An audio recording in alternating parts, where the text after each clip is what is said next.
300 acres, the city's Griffith Park is one of the largest in the country. And amidst this verdant scenery is another remarkable attraction, the Autry National Center. Established by Hollywood cowboy Gene Autry, the museum salutes the Wild West with a collection that includes a restored 1850s stagecoach, a gambling device called the Wheel of Fortune, and a pair of imposing 19th century totem poles. But among these frontier artifacts is a decidedly lethal object that played a role in a surprisingly sweet tale. This object is gold-plated steel. It is delicately engraved and has mother-of-pearl grips. According to curator Jeffrey Richardson, this ornate curio speaks to a tough folk hero whose career sprang from an unlikely romance. It truly represents one of the great courtships in the history of the American West. So who owned this pistol? And how is it linked to a legendary love story that sparked the career of America's first female superstar? Western Ohio, 1868. 8-year-old Phoebe Ann Moses is eking out a hard-scrabble wilderness life with her widowed mother and 6 siblings. They really struggle to eat each day. So young Phoebe takes matters into her own hands. The family had a rifle, so she picked up the gun and she went out hunting. As Phoebe traipses through the woods, she spies a squirrel, takes aim, and pulls the trigger. Amazingly, she was successful. And it's soon apparent that Phoebe's skill is no beginner's luck. She was so successful in her hunting that she was able to sell animals to local stores and restaurants. By 1875, 15-year-old Phoebe has a reputation across the region as an uncanny sure shot. So when she hears about a shooting match with a $50 first prize, she doesn't hesitate to enter.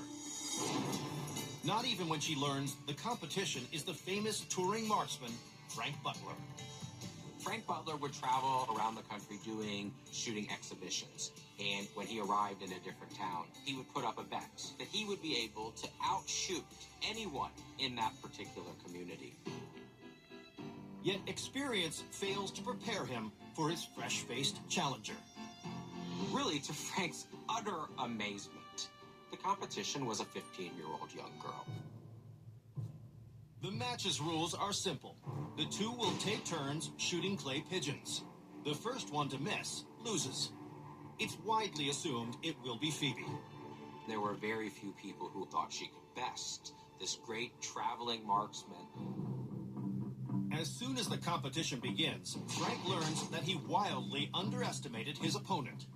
Every shot that Frank Butler was able to do, she was able to match. He's starting to realize this isn't some upstart little kid that's just getting lucky, that this is a true marksman. But after 24 rounds, things take a fateful turn. The 25th shot, Frank Butler missed.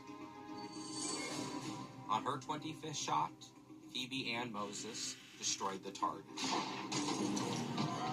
Defying all expectations, the brilliant young markswoman wins the match and the admiration of her opponent.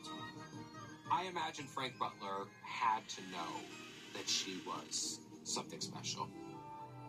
The competitors then strike up a friendship that blossoms into romance.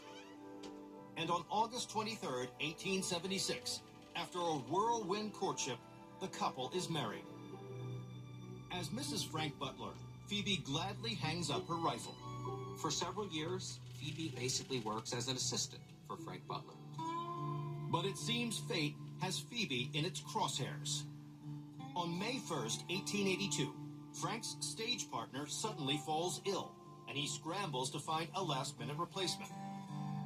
Frank realizes there's really only one person that can fill his shoes, and that's his wife.